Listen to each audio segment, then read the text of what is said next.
Welcome to the Michele Tafoya podcast. I want to read you a tweet.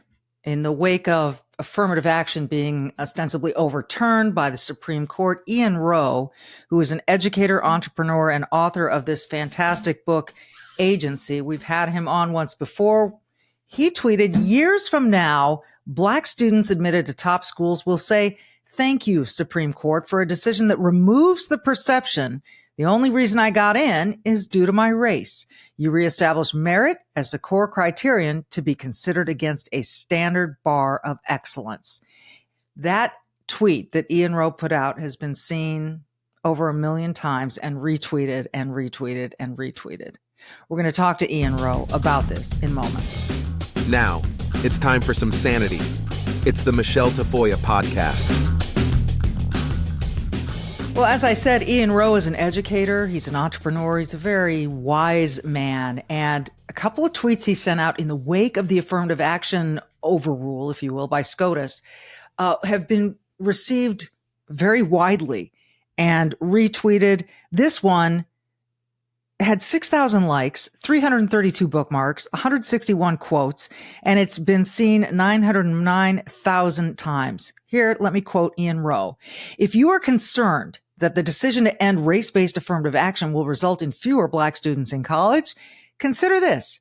In 2015, 18% of fourth grade Black kids read at or above proficient, defined by the National Assessment of Educational Progress. That's the nation's report card. In 2019, only 15% of that same cohort, now in eighth grade, read at or above proficient levels. Now, in 2023, it's very likely that less than 20% of that same cohort of Black high school seniors is reading at proficient levels. The biggest issue that group faces is not the lack of affirmative action to get into college. It's being ill-prepared before even getting there. That is the truth we have to confront. Stronger families and more school choice have to be part of the story so that our kids can compete on equal footing far before college applications are on the table." I said something similar in a monologue that I gave after the Supreme Court ruling. It's not just about when kids are applying to college. How about getting everyone on an equal footing before then so that we don't need to consider other stuff? So that's something that we're going to talk about here with Ian Rowe. He is a tremendous guest. Can't wait to have him. This will be his second appearance on our show. But first, ladies, look in the mirror. Do you see those dark spots? Well, they're not going away on their own. Introducing the Dark Spot Corrector from Genucel, right in time for the summer. The Dark Spot Corrector, with not one, but 3 cutting-edge ingredients, goes to work fast to target sunspots, dark spots, liver spots, and even liver spots. And even old discoloration, both on your face and your hands. You'll be amazed at how quickly you'll see results. You can now enjoy your summer sun, beach, and barbecues without the embarrassing spots. With Genucel, you'll see results or your money back. No questions asked. So go to Genucel.com right now. Get your dark spot corrector with the new Genucel most popular package, now featuring summer essentials like the best-selling Ultra Retinol Moisturizer, with a powerful retinol alternative for safe use in the summer sun. Visit Genucel.com/Michele right now for these amazing summer essentials and save over 70% on Genucel's most popular package. Don't wait. Order Genucel's most popular package now. Free shipping, free returns, and the best luxury skincare you've ever used, all at 70% off. Genucel, Genucel.com/Michele. Genucel.com/Michele with one L. All orders will include a mystery luxury box while supplies last. Genucel.com/Michele. Ian Rowe, a champion educator, is next.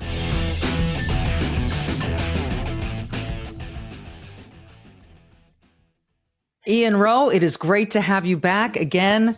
The book Agency, which I highly recommend, the 4-point plan for all children to overcome the victimhood narrative and discover their pathway to power.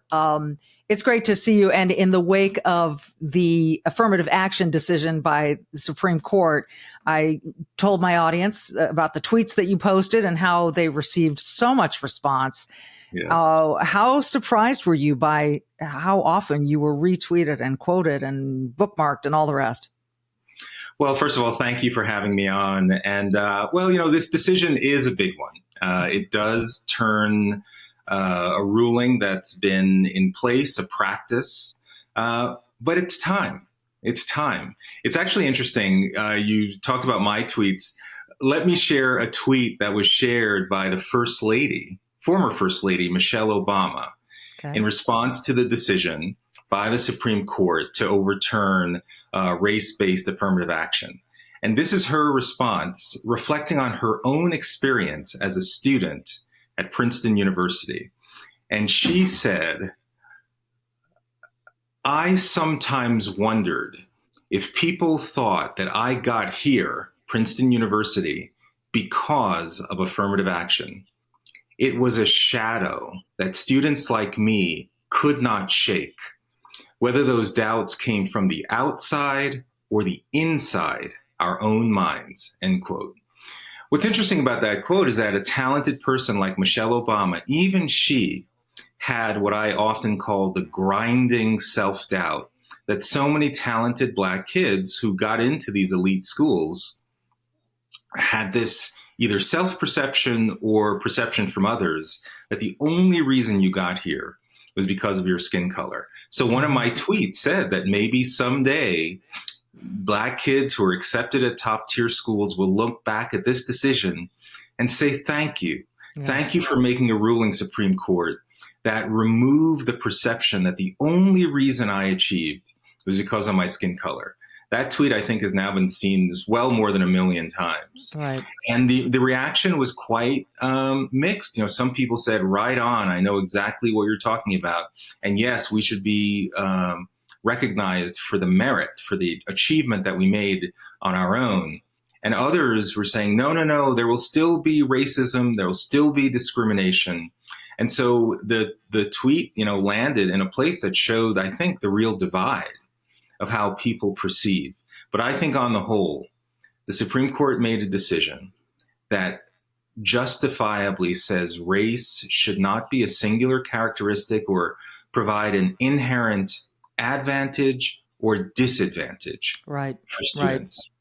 Right. And they went out of their way, SCOTUS did, to say, look, you can bring race into your narrative. Like if you're writing an essay and you want to talk about how you overcome what you perceived as racism or challenges because you're a person of color or because you're female or whatever it is, go ahead and include that in your essay. There will be ways, I'm sure, that all these universities will work at to try to make sure that they have a diverse population. But absolutely, you want to be put in school because of your merit. Look at these two schools that were considered here, Harvard and North Carolina, both very, very, very good schools, fine schools. Not everyone has to go to Harvard or North Carolina in order to get an exceptional education. So I have a little bit of a problem with people thinking that the only way to achieve that is through affirmative action. I just don't think that's true. And then, of course, there was I almost hate to bring it up, Ian, but the reaction by Whoopi Goldberg on The View when she said, now what, are they going to stop women from going to school? I mean, she almost looked at this as a ban, which is the furthest thing from the truth. So she knows that to be true. If you actually look at the two cases, look at the Harvard case, it's actually quite compelling. I think most people responding to this decision actually haven't looked at the actual data. In Correct. The case of Harvard, nearly 2/3 of the Black students that have been admitted into Harvard are typically students who are upper middle class, who've had great educations, oftentimes are immigrants from West African nations or the Caribbean. I don't think that the crafters of affirmative action had those students in mind. These are highly privileged students. In some ways, race-based affirmative action is actually a privilege for privileged upper middle class Black kids. And so I've actually often been an advocate. I've often been an advocate for if there have to be preferences, there should be preferences based on economic class. I think most Americans can get behind the idea that if you're from a low income background and you're high achieving, then you should have a leg up That's what I think most Americans believe. This idea of this narrative that Whoopi Goldberg and others are pushing, that somehow this means all Black kids are now banned, first of all, doesn't show very much confidence in Black kids, right? Because at the core of what she's saying, she doesn't believe that our students can succeed. And that is just a lie. And it's a false narrative. I agree with that completely. And it is a lie. Now, you mentioned in one of the tweets that we read, the disintegrating scores, math and reading proficiencies just dropping like a stone.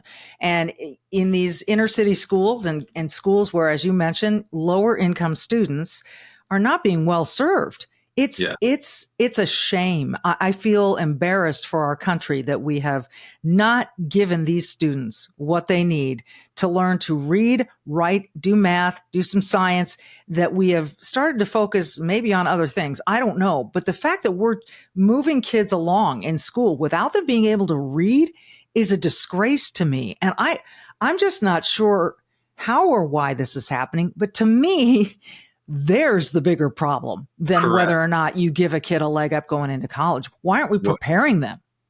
Well, that if of all the things that come out of this case, hopefully that revelation that the issue isn't the lack of race-based affirmative action, particularly for Black kids. It's because the K-12 system with kids coming out are not prepared. The second tweet that I made, as you shared, just got straight data from the National Center for Educational Statistics, often known as the nation's report card. Yeah. And as it turns out, in the year 2015, of Black fourth graders, only 18% were reading at grade proficiency levels. 18%. That's less than 1 in 5 for people who don't want to do the quick math. That's if you have 5 kids in a room, maybe one of them can read proficiently. Correct. And that, if you take, and the same analysis they showed for that same cohort 4 years later in 2019. So now they're at 8th grade. Well, guess what? Only 15% were reading at grade proficient level. So the percent actually reduced. And so now it's 2023. Again, taking that same cohort, now they're graduating high school seniors. Because of this practice of what's called social promotion, kids being promoted from one grade to the next, even though they have not yet mastered the grade level material. As a result of that practice all across the country, it's very likely that less than 20% of that same cohort is now coming out of high school. That's who would be applying. The issue is not, oh no, race-based affirmative action does not exist. It's that these kids are ill prepared. Yeah. I run schools in the Bronx, public charter schools in the Bronx. And my goal is to have kids emerge from our system, and we want an entire public education system where kids have earned the opportunities that are now coming their way. They know that they can compete on an equal playing field. Let's have that discussion. Yeah. Not let them walk into a testing room or any other environment thinking, I am already behind. I don't know how I'm going to overcome this, but making them feel so confident and on such solid ground with their reading and their math skills that they know they got as good a shot as anybody in the room, no matter how tall, what skin color, what gender. You mentioned go ahead. I was going to say an additional piece of data is that each year the College Board publishes the actual scores on the SAT, and the top tier schools like Harvard, UNC, in order to be considered for admission, you have to get somewhere between a 1,400 and a 1,600 score on the SAT. 1,600 being the perfect score, right? Correct, exactly. So 1,400 to 1,600. Well, in the year 2021, there were about 170,000 Black students that took the SAT. Only 1% of those students received between a 1,400 and 1,600 score. That's what we need to be talking about. Yeah. And by the way, those students are going to be able to get into Harvard and the UNCs. They will continue. The top Black students in the country will still be getting into the top universities. Right. The fundamental issue is that we have too many students, by the way, of all races. It's still the case that less than 40% of all American students are reading at grade level based on the nation's report card. So hopefully this ruling not only removes the unconstitutionality of race-based affirmative action, but squarely focuses our attention on a K-12 system that is not serving our students well. And hopefully not the lowering of the standards so that we can have more kids surpass the standards. Please, no lowering of the standards. We have the standards. We know where kids should be in terms of their reading, and they're not getting there. And that is on the school system, no question. You mentioned your charter schools in the Bronx. I know there has been some clashing of ideas in New York City and the boroughs between the whether it's the governor or Mayor Adams or about schools like charter schools and magnet schools and private schools and all these different schools that the parents really want their kids to get into. Yes. As you're running them, what do you see as the biggest issues for keeping your schools up and running with the ideas and the values that you have? Well, fundamentally, for most middle and upper class people in the United States, they have something very simple, and that is access to a great school that they choose for their child. They can move to a wonderful neighborhood, move to the suburbs, send their kids to a private school, and that's wonderful. Everyone should have that. The problem is the vast majority of low-income kids across the country don't have access to great schools. In the district where we just launched Vertex Partnership Academies in the Bronx, of all the kids that start ninth grade, so in 2015, of all the kids that started ninth grade, 4 years later, only 7% graduated from high school ready for college. 7%. That means 93% started ninth grade and either dropped out along the way or they actually did receive a high school diploma, but still could not do math nor reading without remediation. And this is a location where there is a cap on charter schools. So if you had a great idea to launch a school, there literally is a legislative barrier. You could not do it. This is the problem. And Governor Hochul, governor of New York, actually had the audacious idea earlier this year when she released her draft state budget to eliminate the cap so that education entrepreneurs like me or other people who had great ideas to launch schools for the most vulnerable children, she said, I'm going to eliminate the cap. Well, guess what? Literally the next day, all the political elected officials in the state Senate and Assembly, they came together and unfortunately mostly Democrat, said, we cannot do that. That will ruin public education. So we are going to oppose this effort. So Governor Hochul basically had to shelve that entire idea. And so once again, there's outrage over why don't we have race-based affirmative action at the college level when we're impeding the ability of young people to get access to a great education so that they can compete on an equal playing field. And that is what I'm hoping to put a lot of attention on. That's where our focus should be. Well, the natural question is, why did all these Democrat politicians respond the way they did to Governor Kathy Hochul's proposed removal of the cap? And you have to, I don't think there's any way around it. It's about the teachers unions and the amount of money that they give to these candidates. And they have this sort of control over these candidates. We're only going to fund you if, and instead of really raising the standards at these many people now calling them government schools, they just don't want any competition to force them to do that. It's a little baffling to me when people don't want to compete, when people don't want to say, go for it, bring in as many charter schools as you want, because we're going to outperform them anyway. I interviewed Shelby Steele, the great author, last year, the author of Content of Our Character, great books. Yes. And he made a comment to me about the Black community or leaders who claim to represent the Black community. And he said, the biggest issue we face is not racism. it's actually freedom to compete. Like there is this aversion to saying, okay, great, you've leveled the playing field. Now create the opportunities so that, look, we seem to be okay with it on other aspects in sports and other areas. But when it comes to education, my students want the dignity. They want the dignity of achievement. They want the dignity to be able to say, no, I can do this work.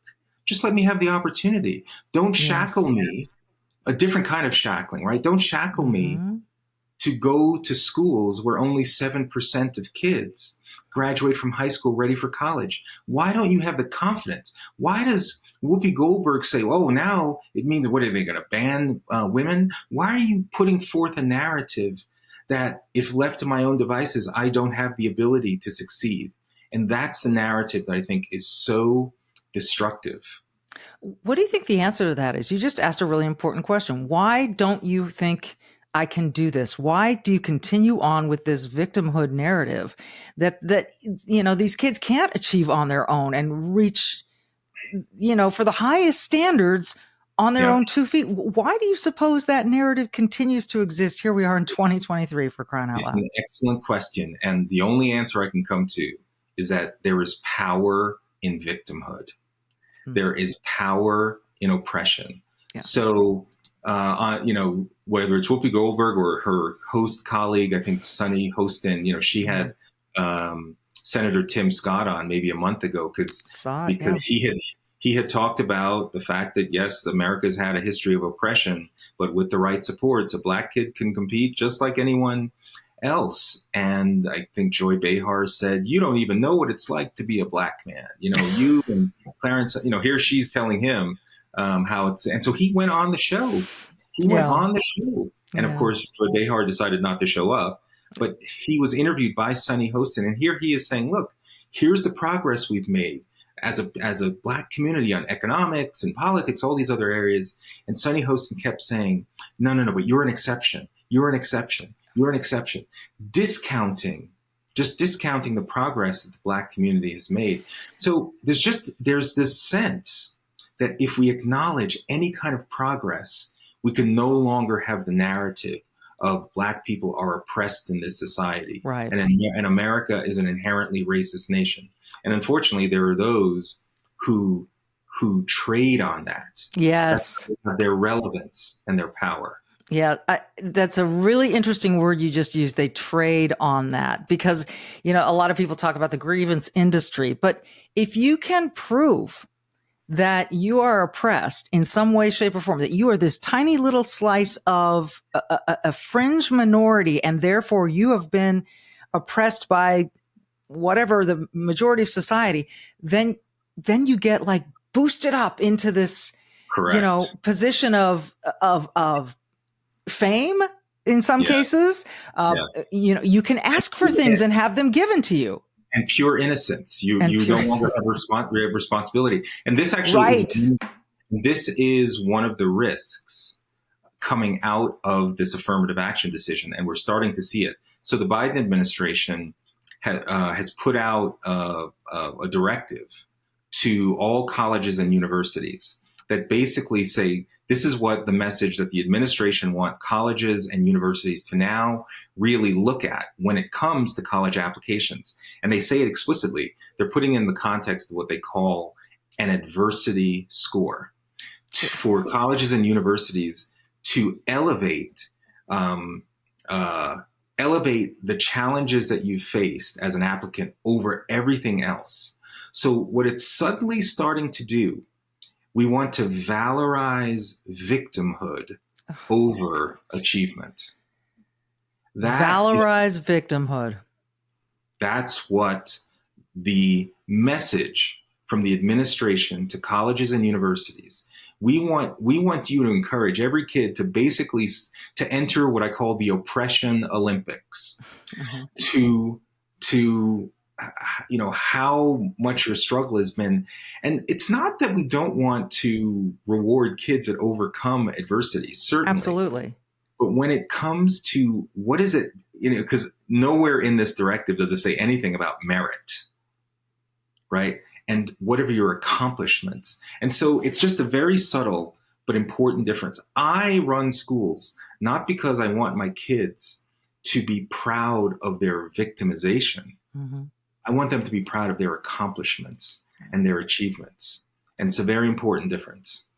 Extremely important difference. And that notion of, coming up with a score based on the adversity you've overcome. I mean, my gosh, we could go and pick through your whole life and say, remember that time when you were 3 and that kid pushed you? Oh, put that one down and that'll be 2 points. That is kind of sickening. I mean, we are about, in this country, America is about overcoming. And, as Joy Behar said, pulling yourself up by your bootstraps. And she doesn't think that's a positive message because it ignores systemic racism. Well, I personally, when I went into my field in sports broadcasting, Ian, and I use this as an example only because I remember very clearly my mindset. It was very early on for women when I started. And people were like, ooh, what are you going to do? How are you going to go in the locker rooms? All these things. And I said, I'm not going to think of myself as this woman in a man's world. I'm going to think of myself as a reporter in a reporter's world. And I'm going to go compete with every other reporter. I don't care what they look like or where they came from or anything else. I'm going to go compete my ass off against those people, excuse my language. And that's how I'm going to excel. Yep. So why would you give the other message? Why would that other message be preferable with what you just said is the perfect example. You add this, what did you say? Victimhood, valor of victimhood? You valorize victimhood. Valorize victimhood. You valorize victimhood over achievement. And, the last thing I want our students to believe is that simply because of their skin color, I'm more inherently a victim than anyone else. Right. And by the way, and so therefore I'm entitled to more. Yeah. Right. Yeah. That it is literally that mindset that is so corrosive. Yes. Oh, I'm so grateful that you do the things that you do, Ian. And, we had Wilfred Riley, the professor out of Western Kentucky State. Is that right? Western Kentucky State? Yes. Yes. A great man. He's wonderful. He was on with us recently. And he had told us that he was going to do some work with you. And I understand that you two did a radio show on the 4th of July on Independence Day together. Yes. Two really well-educated, wise, smart, are just amazing to me, Black men. And you talked about what it means to be an American. What was the gist of your message? Well, ironically, I had gone to a baseball game the night before with my son, and it was just such an amazing experience because during the game, there was a performance of "God Bless America" where the entire crowd is singing, "God Bless America." It's one of these very patriotic moments. Yeah. But in sounding the words, and by the way, an incredibly diverse population. This was at Citi Field in New York and Queens. And so there's just a moment you realize, we live in a great country and a country that still very much is unique in the world, that started with an idea, this sort of birth of freedom. That is the connection point are the principles that keep us together, the principles around free enterprise and family and faith and hard work and entrepreneurship and dignity as an individual, respect for others, citizenship.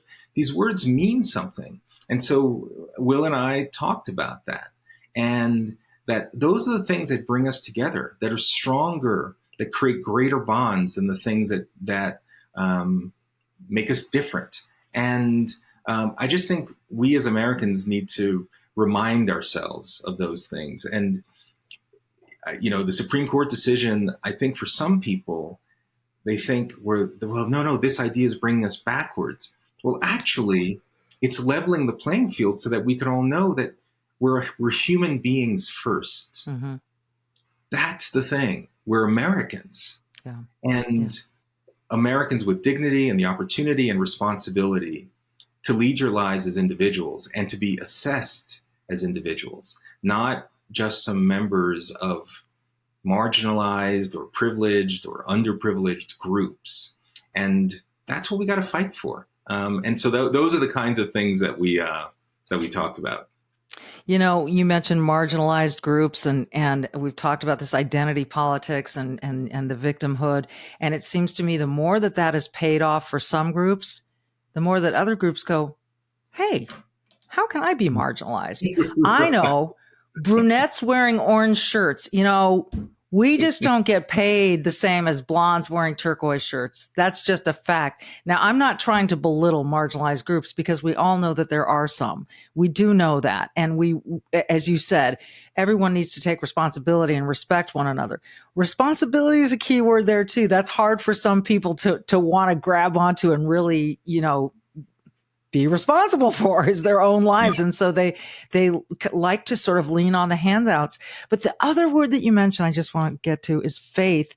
You know, I was raised Catholic. I no longer consider myself part of the Catholic Church. I was married in an Episcopal church. My kids were baptized Lutheran. But faith, we've seen it on the decline. Is it making a resurgence? Do we see like the success of these shows like The Chosen and that whole Angel Network and are people trying to grasp it back? Because I really do see it as something that was a uniter. Well, it's a uniter and central to the development of this country and usually central to the concept of human flourishing. And you know, the numbers are not encouraging. I mean, the religiosity is on the decline. However, particularly in young people, the data is powerful. That says that young people who have a personal faith commitment in their lives, much lower levels of depression, of isolation, of loneliness, much greater levels of happiness, joy, stronger relationships, because you're typically part of a community of people that love you, that support you. So I am a big proponent of engaging young people to understand of what a personal faith commitment could mean in your own life. So it's something we have to advocate for because, you know, religious institutions, maybe because of the fault of humans, is sometimes attacked. Yeah. And the principles of faith should be the things that endure. And so, you know, faith continues to be obviously a big part of our lives, you know, in my own life, but it's something that we want to help young people, not necessarily proselytize right on a particular religion, but to understand what it could mean in your own life. Well, you always give me faith that we've got wisdom and commitment and the right values on the line here in the United States. Ian, it's always so good to see you and to talk to you again. I want to encourage people to get the book. It's called Agency. It's so important. And follow him on Twitter. He's a great follow. Obviously, a lot of people are following him. Ian Rowe. And it's at Ian V like Victor Rowe, Rowe. So follow him on Twitter. And thank you so much for being with us again, Ian. Oh, no, thank you. And, you know, I just want to leave on an optimistic note. You know, we live in a great country with great opportunity. And, you know, I run schools in the Bronx and, you know, these are low-income communities and there are challenges, but I've never had a situation where parents come to me and say, please, Mr. Rowe, please ensure that you teach our kids how oppressed they are and how much the system is rigged against them. Our young people want to understand the strategies for success, the strategies for leading the lives that they choose. That's what this country is about. And that's why I remain hopeful. And I think we can build schools and build institutions that bring that mindset to the rising generation. Well, amen to that. And I wish you well, Godspeed with all of your endeavors. So admire you, Ian. Again, folks, he is Ian Rowe at Ian V. Rowe, Rowe on Twitter. The book is Agency. As always, thanks for listening and be brave, do good. We'll see you next time. Be brave, do good. Excellent.